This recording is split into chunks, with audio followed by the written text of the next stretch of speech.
할렐루야, 주은총 목사와 함께하는 영성 산책 시간입니다. 한 농부가 밭을 갈다가 잠시 쟁기를 내려놓습니다. 그리고는 무릎을 꿇고 기도를 하죠. 그러자 천사가 기도하는 농부 대신 밭을 갈아줍니다. 이는 한 폭의 명화 속에 담겨있는 아름다운 모습입니다. 사람들은 각기 자기 나름대로 밭을 갈고 있습니다. 어떤 사람은 밭을 갈면서 중간중간 경건의 시간을 가지죠.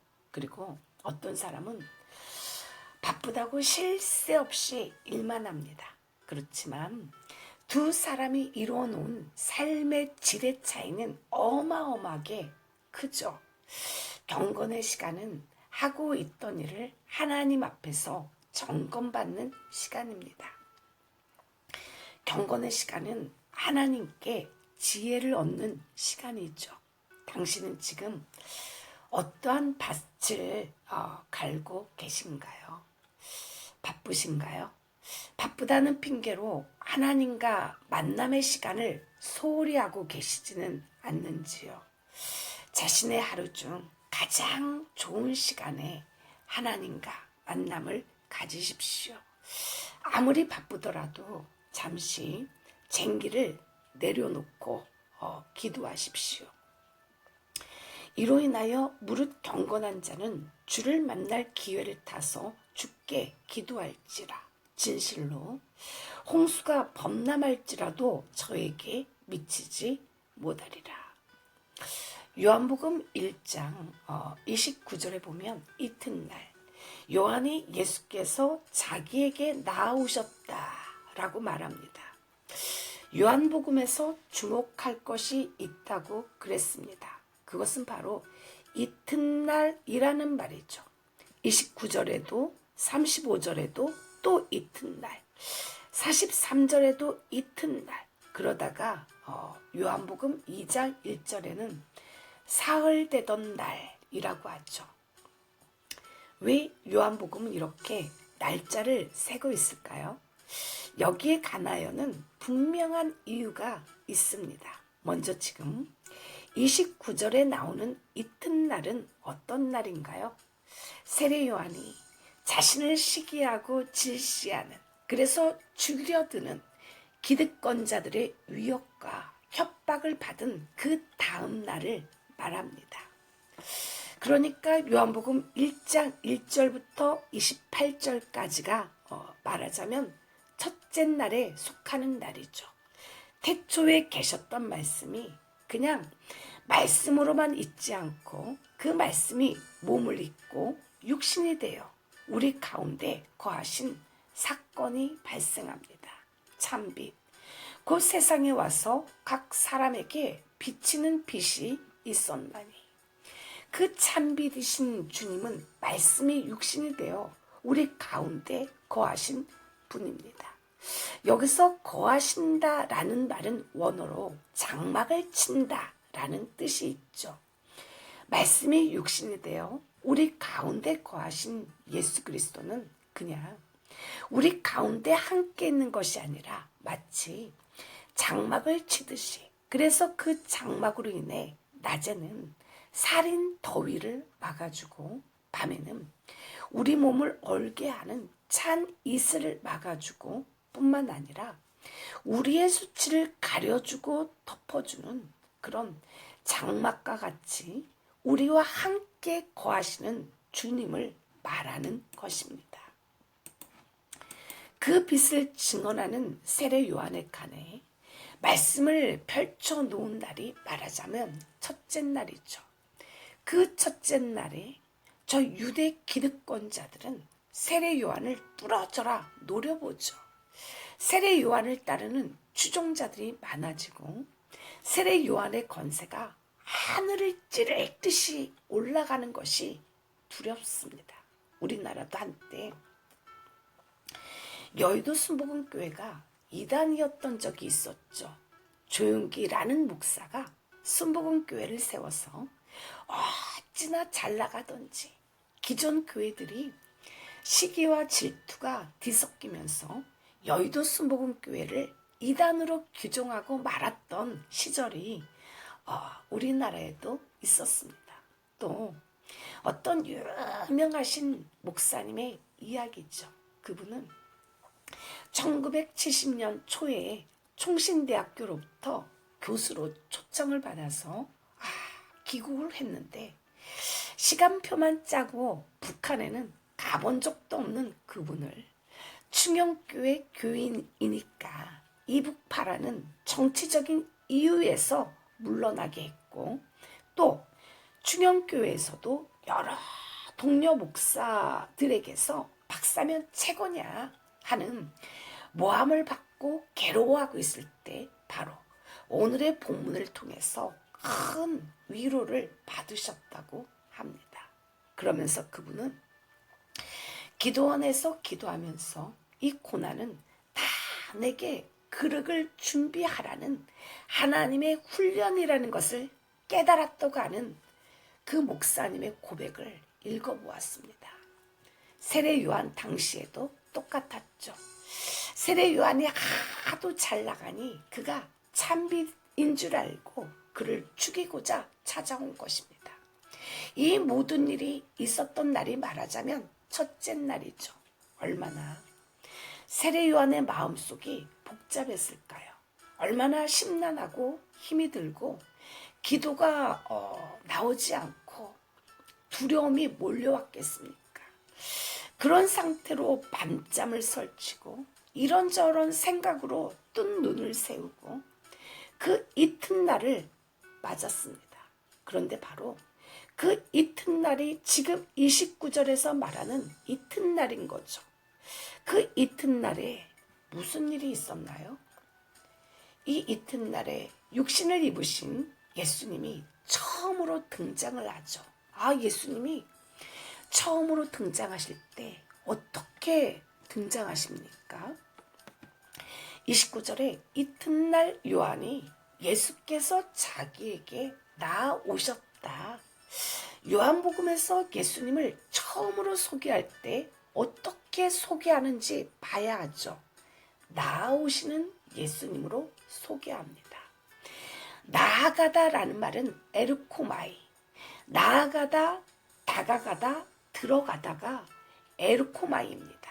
마치 걱정과 근심으로 마음이 뒤숭숭하고 심란한 세례 요한의 마음속을 훤히 깨뚫고 있기는 한 듯이 예수님이 세례 요한을 향하여 나아오시는 거죠.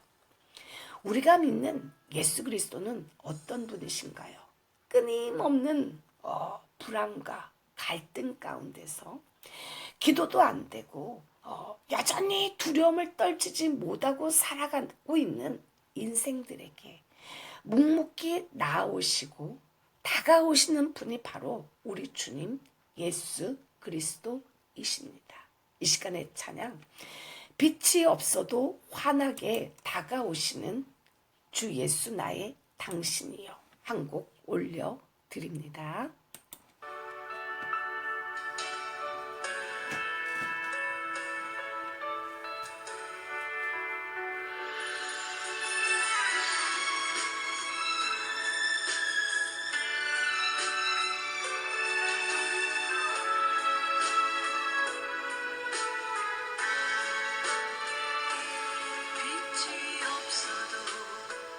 환하게 다가오시는 주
할렐루야. 아브라함이 하나님의 명령을 받고 자기 아들 이삭을 모리아 산에 번제 드리러 올라갈 때 이삭에게 나무를 지우고 아브라함은 불을 가지고 저 높은 모리아 산을 향하여 올라가죠. 창세기 22장 7절과 8절에 이삭이 그 아비 아브라함에게 말하여 가로되 내 아버지여 하니 그가 가로되 내 아들아 내가 여기 있노라. 이삭이 가로되 불과 나무는 있거니와 번제할 어린 양은 어디 있습니까? 아브라함이 가로되 아들아 번제할 어린 양은 하나님이 자기를 위하여 친히 준비하시리라. 하나님의 어린 양은 하나님께서 준비해 주신 양이란 뜻이죠. 하나님이 세상을 이처럼 사랑하사 독생자를 주셨으니 라고 했는데 그 독생자 어린 양을 하나님이 준비하여 주셨습니다. 그리고 본문에 보면 세상 죄를 지고 가는 하나님의 어린 양이라고 하였죠. 여기 세상이란 전 세계를 가리키죠. 이 어린 양은 동서고금을 막론하여 전 세계 인류의 죄를 진 어린 양입니다. 당시 유대인들은 어린 양을 기다리고 있었죠. 유대의 역사는 어린 양을 기다리는 역사라고 해도 과언이 아닙니다. 하나님이 친히 준비하실 어린 양을 찾는 일은 아브라함 때부터 시작되었죠. 이스라엘 백성들이 400년의 종살이를 마치고 애굽에서 대탈출, 엑소더스를 하고자 할 때 그 출애굽을 가능하게 하였던 것이 무엇인가요? 바로 6월절의 어린 양이었습니다. 출애굽기 12장 2절로 7절을 보면 하나님의 백성으로서 구원받기 위해서 필요하였던 것이 어린 양의 피였고 그 피를 문설주에 바르는 것이었습니다. 어린 양으로 역사를 시작하였고 어린 양으로 구원받았던 이스라엘 백성은 하나님의 약속의 땅에 들어가면서 악을 행하고 죄를 범하면서 하나님을 떠났습니다. 어린 양이 없는 삶을 살았던 것이죠. 세례 요한으로 말하자면 레위 지파에 속한 사람입니다. 아론의 후손이죠. 그러므로 제사장입니다. 누구보다도 모세의 율법과 선지자를 잘 알고 있었죠. 모세로부터 시작해서 세례 요한에 이르기까지 처음에는 성막에서 다음에는 성전에서 매일 아침 제사를 드리고 또 저녁에도 제사를 드렸습니다. 아침과 저녁에 제사를 드릴 때마다 어린 양을 잡아서 제사를 드렸죠. 그리고 안식일에는 그 수를 평일에 배로 늘려서 아침에도 2마리, 저녁에도 2마리씩 어린 양을 희생의 제물로 드렸습니다. 왜 이렇게 어린 양을 잡아서 제물로 드렸나요? 바로 모든 이스라엘 백성의 죄를 대속하기 위하여 드렸습니다. 세례 요한의 머릿속에는 이사야의 예언이 기억났을 거로 짐작이 가죠. 그가 곤욕을 당하며 괴로울 때도 그 입을 열지 아니하였으며 마치 도수장으로 끌려가는 어린 양과 털 깎는 자 앞에서 잠잠한 양같이 그 입을 열지 아니하였도다. 세례 요한은 그 누구보다도 메시아에 대한 예언을 잘 아는 사람이죠. 그는 메시아의 길을 준비하기 위해서 예수님보다 먼저 세상에 왔고 예수께서 나타나는 그 순간 예수를 하나님의 어린 양이라고 증거했죠. 세례 요한은 소리를 쳤습니다. 봐라! 세상 죄를 지고 가는 하나님의 어린 양 이로다. 단순한 어린 양이 아니라 하나님의 어린 양입니다. 하나님께로부터 보내심을 받은 어린 양이죠. 세상 죄를 지고 가는 어린 양이 지금 세례 현장 한가운데로 세례받는 인생들 안으로 나아오시는 것입니다. 세례 요한에게 나오시는 주님은 그저 단순한 위로를 주시기 위한 것이 아니죠. 우리 눈에 눈물을 닦아주시되 우리 마음을 위로하시되 근본적인 해결책을 가지고 나오시는 것입니다. 아무도 해결할 수 없는 죄의 문제를 스스로 자기를 죽여 그 핏값으로 죄를 사하시는 권능과 권세를 가지고 인생들에게 나아오고 계시는 것이죠. 보라, 세상 죄를 지고 가는 하나님의 어린 양 이로다. 보라, 나의 죄, 내 가정과 이 사회와 이 나라의 죄를 지고 가는 세상 죄를 지고 가는 어린 양 예수 그리스도를 보라. 이 시간에 찬양, 보라 세상 죄를 지고 가는 하나님의 어린 양 한 곡 올려드립니다.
할렐루야. 당신은 지금 무엇을 보고 있나요? 인터넷에 빠져 있습니까? 현실에서 살지를 않고 가상세계에서 빠져서 외로움을 달래고 있나요?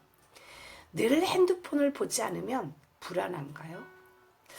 어떤 사람들은 늘 정치에 빠져 있고 권력을 보고 있습니다. 식당에서 밥을 먹다가 정치 이야기만 나오면 그쪽으로 눈이 돌아가죠. 사람들은 세상에서의 쾌락, 세상에서 인정을 받는 것, 세상에서의 편안함만을 바라다 봅니다. 그러나 하나님의 사람들은 예수를 바라보지 못하면 지진이 나서 흔들거리듯이 나의 영혼이 공허하며 흔들거리기 시작합니다. 터가 무너지면 의인이 무엇을 하랴. 사도 요한이 신령한 가운데 보니 하나님의 보좌가 있고 그 옆에는 어린 양이 서 있습니다. 그리고 각 나라 백성 가운데서 능히 셀 수 없는 큰 무리가 몸에는 흰 옷을 입고 손에는 종려나무 가지를 들고 소리를 높여 할렐루야 할렐루야 하며 찬송을 부르죠. 사도 요한이 이들을 보고 누구냐고 물어보니 장로 가운데 하나가 대답합니다. 이들은 여러 족속 여러 방언에서 왔지만 모두 어린 양의 피에 그 옷을 씻어 희게 하였느니라 라고 대답하였죠. 어린 양의 피로 옷을 씻어야 구원을 얻습니다. 요한계시록 7장 13절로 15절입니다. 장로 중에 하나가 응답하여 내게 이르되 이 흰옷 입은 자들이 누구며 또 어디서 왔느냐. 내가 가로되 내 주여 당신이 알리이다 하니 그가 나더러 이르되 이는 큰 환난에서 나온 자들인데 어린 양의 피에 그 옷을 씻어 희게 하였느니라. 그러므로 그들이 하나님의 보좌 앞에 있고 또 그의 성전에서 밤낮 하나님을 섬기매 보좌에 앉으신 이가 그들 위에 장막을 치시리니 우리 가운데 거하신다라는 말이 원어적으로 장막을 친다라는 말과 같다고 그랬습니다. 말씀이 육신이 되어 우리 가운데 거하신 예수 그리스도는 그냥 우리 가운데 함께 있는 것이 아니라 마치 장막을 치듯이 그래서 그 장막으로 인해 그 뜨거운 햇볕과 찬 이슬을 막아주고 또한 우리의 수치를 가려주고 덮어주는 그런 장막과 같은 모습으로 우리와 함께 거하시는 주님임을 말하는 것이죠. 그 장막을 치시듯이 우리와 함께 거하시는 어린 양, 그 어린 양이신 그리스도께서 요한계시록에 정확하게 다시 등장합니다. 어떤 신실하게 신앙생활을 하는 성도 한 분이 중병에 걸려서 자리에 누웠습니다. 마침 그때 담당 교역자가 와서 예배를 드립니다. 예배를 드릴 때 그 목사님이 요한계시록 7장 13절로 17절을 읽었습니다.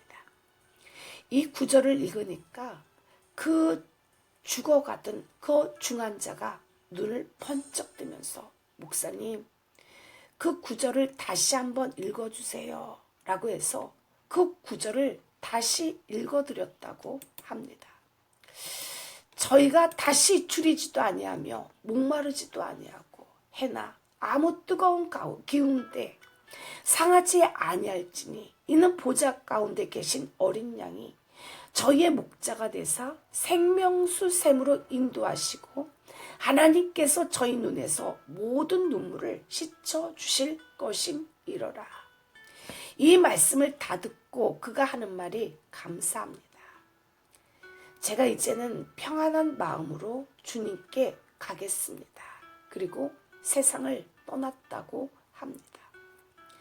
제 많은 곳에 두렵고 낭망이 있는 곳에 말없이 묵묵히 나에게 찾아오셔서 나의 눈에서 내 모든 눈물을 씻어주시고 나를 거듭나게 하시고 나를 생명수 샘으로 인도하시는 내 인생의 목자 되신 어린 양 예수 그리스도.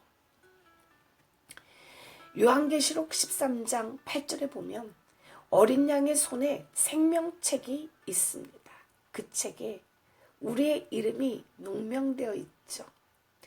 어린 양의 보혈로 씻음을 받아야 그 책에 이름이 기록됩니다.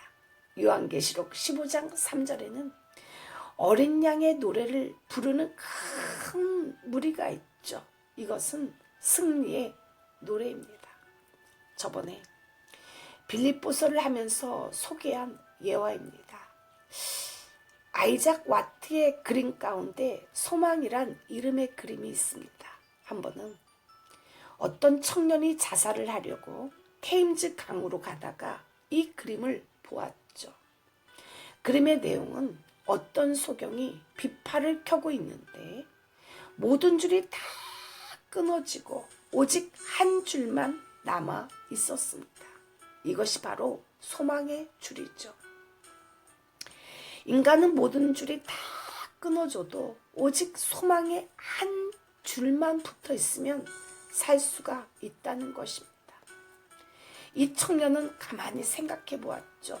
직장도 없고 아내도 없고 가진 돈도 없고 집도 없고 무엇 하나 가진 것이 없지만 자기에게는 자녀가 하나 있다는 것을 발견하고 그렇다. 내게는 하나가 있다 생각하면서 자살을 포기했다는 이야기죠. 내게 남아있는 단 하나의 줄, 그것은 바로 예수 그리스도입니다. 낙담하고 좌절하고 실망하고 지치고 쓰러져 있는 나에게 불꽃 같은 눈동자로 모든 것을 아시고 내게 나오시는 예수 그리스도를 붙들고 부디 큰 환난에서 나오시기를 기도드립니다. 주님, 나의 눈을 열어서 세상 죄를 지고 가는 하나님의 어린 양을 바라보게 하옵소서. 십자가 위에서 흘리는 그 보혈로 나의 죄를 깨끗게 하시고 나를 구속하신 십자가를 품게 하소서.